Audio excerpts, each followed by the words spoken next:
नमस्कार मित्रांनो. मकर राशीची अमावास्या नेमकी कशा प्रकारची असते? म्हणजे ती शुभ फलदायी असते की अशुभ फलदायी असेल? साधारणतः अमावास्येचा जो जन्म आहे, तो अशुभ फलदायी असतो अशाच प्रकारचा समज आहे. परंतु पूर्णपणे बरोबर आहे असं मात्र नाही.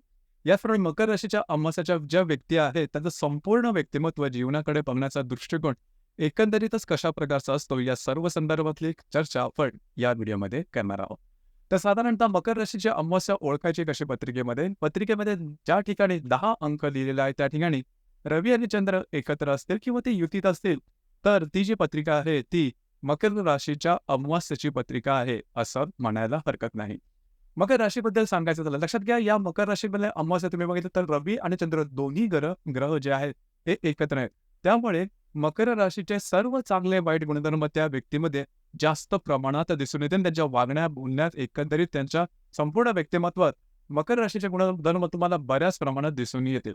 दुसरी महत्त्वाची गोष्ट म्हणजे ही जी अमावास्या आहे, ही अमावास्या थोडीशी स्पेशल असते. राहणीमानाबद्दल सांगायचं झालं तर मकर राशीच्या व्यक्ती ज्या आहेत, या साधे राहणीमान यांचं असतं. सिंपल राहणीमान असतं. फक्त श्रवण जे नक्षत्र आहेत मकर राशीमध्ये येणारं, यांचं जे राहणीमान असतं ते थोडंसं व्यवस्थित, नीटनेटकं, टापटीप किंवा थोडंसं फॅशनेबल किंवा थोडंसं नजरेत भरण्यासारखं असतं.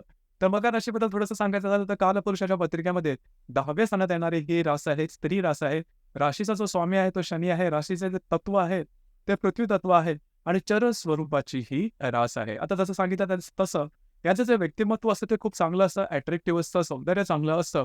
राहणीमान सुद्धा सुव्यवस्थित, नीटनेटकेपणा असतं. अतिशय डिसिप्लिन अशा प्रकारची ही रास आहे. या राशीचा सगळ्यात महत्त्वाचा गुणधर्म जो की नजरेत भरण्यासारखा असतो, परंतु प्रत्यक्षात दिसत नाही, तो म्हणजे कर्तव्यनिष्ठता. या राशीमध्ये कर्तव्यनिष्ठता असते ती अतिशय उत्तम प्रकारे असते.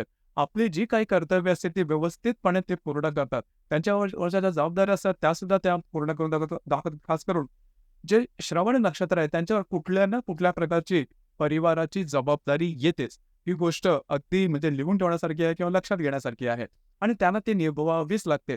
मग ती आई-वडिलांची, भावंडांची, बहिणीची, तुमच्या नात्यातल्या कुठल्याही नात्या संबंधीची जी जबाबदारी आहे, मी श्रवण नक्षत्रावरती येते. परंतु ते निभावतं सुद्धा हे तेवढंच खरं.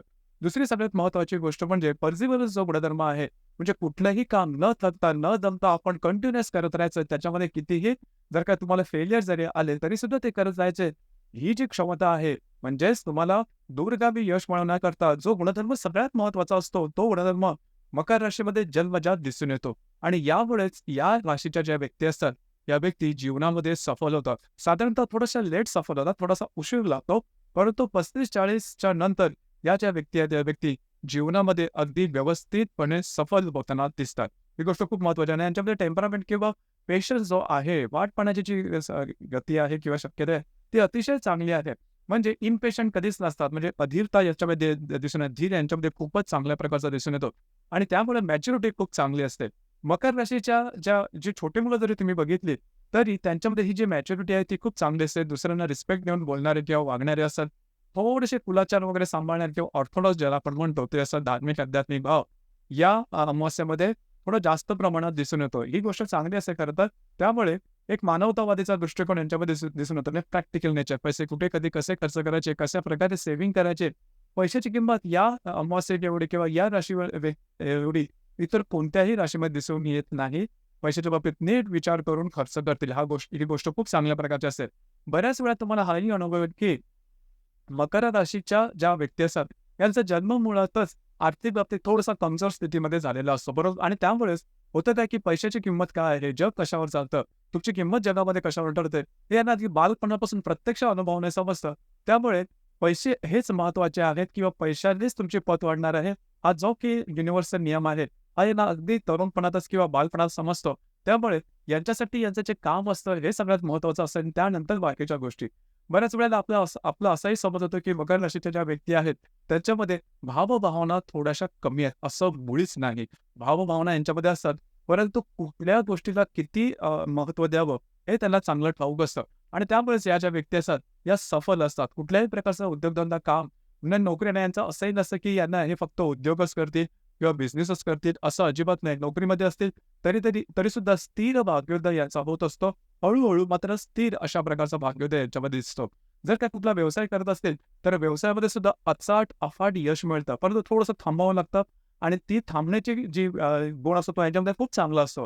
म्हणूनच मगाशी जे सांगितलं साधारण 35-40-45 दरम्यान या ज्या व्यक्ती असतात, की राशीचे जे अमावास्या आहेत, त्या व्यक्ती जीवनामध्ये अतिशय व्यवस्थितपणे सेटल होताना दिसतात. यांचं समाजामध्ये एक जे स्थान असतं किंवा यांची जी मॅच्युरिटी असते, त्याच्याकडे एक वेगळ्याच नजरेने बघितलं जातं आणि त्यांना वेगळ्याच प्रकारचा मान ज्याला आपण सेल्फ रिस्पेक्ट म्हणतो, तो सेल्फ रिस्पेक्ट यांच्यामध्ये कायम स्वरूपाचा यांच्याप्रती दिला जातो. दुसरी महत्त्वाची गोष्ट म्हणजे याचं जे स्थान असतं ते सुद्धा खूप चांगलं असतं. मग ते समाजात असेल किंवा घरामध्ये असेल. थोडेसे मितभाषी असतात, जास्त बोलणारे नसतात. जे काय बोलतील ते जे नीटनेटकं बोलतील, व्यवस्थित बोलतील, थोड्या शब्दात बोलतील म्हणजे इव्हन जर का स्त्रिया जरी असतील, तर स्त्रियांच्या बाबतीत सुद्धा हा गुणधर्म दिसून येतो. जास्त ते बोलत नाही. थोडंसं नेमकं आणि विषयापुरतं बोलणारे असतात. परंतु प्रत्येक गोष्टीचा साधक-बाधक विचार करण्याची जी वृत्ती आहे, वृत्ती यांच्यामध्ये खूप चांगल्या प्रकारे दिसून येते.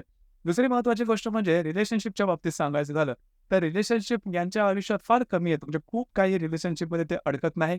कारण मुळातच एखाद्या रिलेशनशिपमध्ये अडकायचं असेल किंवा रिलेशनशिप स्वीकारायची असेल, तर त्याचा अगदी सखोलपणे विचार करतात आणि ते रिलेशनशिप फक्त आणि फक्त रिलेशनशिपमध्ये न राहता प्रत्यक्ष त्या नात्याला काही नाव देता आलं पाहिजे, हा भाग त्यांच्यामध्ये असतो. म्हणूनच एखाद्या रिलेशनमध्ये इन्व्हॉल्व झाल्यावरती ते इमाने-इतबारे त्या रिलेशनशिपमध्ये राहतात आणि रिलेशनशिपमध्ये याच्या आधी अतिशय सखोलपणे विचार करतात. ही गोष्ट यांच्यामध्ये खूप चांगल्या प्रकारे दिसून येते. दुसरी महत्त्वाची गोष्ट म्हणजे जर अमावास्या मकर राशीची असेल, तर पुरुषांच्या पत्रिकेत अमावास्या मकर राशीची असेल, तर त्यांची जी पत्नी असते ती त्यांच्यावर थोडीशी हावी झाल्यासारखी वाटते किंवा त्याचे विचार ते असं. परंतु स्त्रीमध्ये, महिलामध्ये हा विचार थोडासा वेगळा असतो. महिलांमध्ये जर का अमावास्या मकर राशीची असेल, तर ती स्वतः तिचा जो पती असतो त्याच्यावरती विचाराने थोडीशी हावी झाल्यासारखी वाटते. तर एक गोष्ट सांगावीशी वाटते, की मग अमावास्या असेल तर साधारण चंद्राचं बळ हे बऱ्याच प्रमाणात कमी असतं आणि स्त्री जातकामध्ये ही गोष्ट जास्त प्रमाणात जाणवते आणि जो चंद्र आहे, हा चंद्र शरीरातलं पोषण आहे किंवा स्त्री तत्व हे चंद्राकडून पाहिलं जातं आणि चंद्राचंच बळ कमी असेल तर स्त्री तत्व थोडंसं कमी असतं. त्यामुळेच आणि खास करून मकर राशीची अमावास्या असेल, कारण मकर राशीचा जो स्वामी आहे शनी, हा सुद्धा थोडा या प्रमाणात जास्त बोलतो. तर साधारणतः स्त्रियांमध्ये मकर राशीची अमावास्या असेल, तर बाळंतपणातले त्रास थोडेसे येऊ शकतात किंवा त्याचं स्त्रीत्व थोडं कमी होऊ शकतं. अर्थात याकरता बाकीची जी कुंडली आहे ती सुद्धा पाहणं गरजेचं ठरतं. परंतु हे सारासार विचार करायचा झाला, तर मकर राशीची अमावास्या ही अशा प्रकारे थोडंसं काम करू शकते. याचप्रमाणे मकर राशीच्या अमावास्या आणि तुमच्या पत्रिकेमध्ये आणि पुरुषांच्या पत्रिकेमध्ये सुद्धा शनी आणि बुध युती असते किंवा शनी वक्री असेल, शनी बुधाचा प्रतियोग असेल, तर थोडंसं स्पर्म काउंट कमी असणं, स्पर्म इनॅक्टिव्ह असणं किंवा अशा प्रकारचे जे त्रास असतात, हे त्रास दिसण्याची शक्यता जास्त प्रमाणात असते. आता त्याकरता संपूर्ण पत्रिकेचा विचार करणं गरजेचं राहील. पण तो मुळातच सांगायचं झालं, आर्थिकदृष्ट्या किंवा तुमचं करिअरच्या संदर्भात सांगायचं झालं, तर मकर राशीची अमावास्या असते त्या व्यक्ती जीवनामध्ये बऱ्याच प्रमाणात पुढे जातात. फक्त इथे आणखीन एक गोष्ट थोडीशी सांगावीशी वाटते, ती म्हणजे जीवनातल्या ज्या महत्त्वाचे जे टप्पे आहेत, ते म्हणजे शिक्षण पूर्ण करणं, नोकरी लागणं किंवा धंद्यामध्ये सेटल होणं किंवा लग्न होणं किंवा संतती होणं. हे जे महत्त्वाचे टप्पे आपण साधारणतः पाहतो, हे टप्पे थोडेसे यांच्या जीवनात उशिरा होत असतात.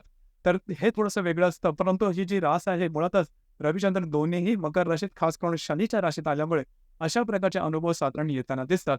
परंतु त्याचा फारसा परिणाम त्यांच्या ओव्हरऑल संपूर्ण जीवनावरती होताना दिसत नाही. जीवनामध्ये यश मिळतं, उत्तम मिळतं, चांगलं मिळतं, भक्कम मिळतं, थोडंसं उशिरा मिळू शकतं. तर मित्रांनो, हे होतं मकर राशीची अमावास्या जर का असेल, तर त्याचं संपूर्ण व्यक्तिमत्व नेमकं कशा प्रकारचं असेल या संदर्भातली चर्चा. धन्यवाद.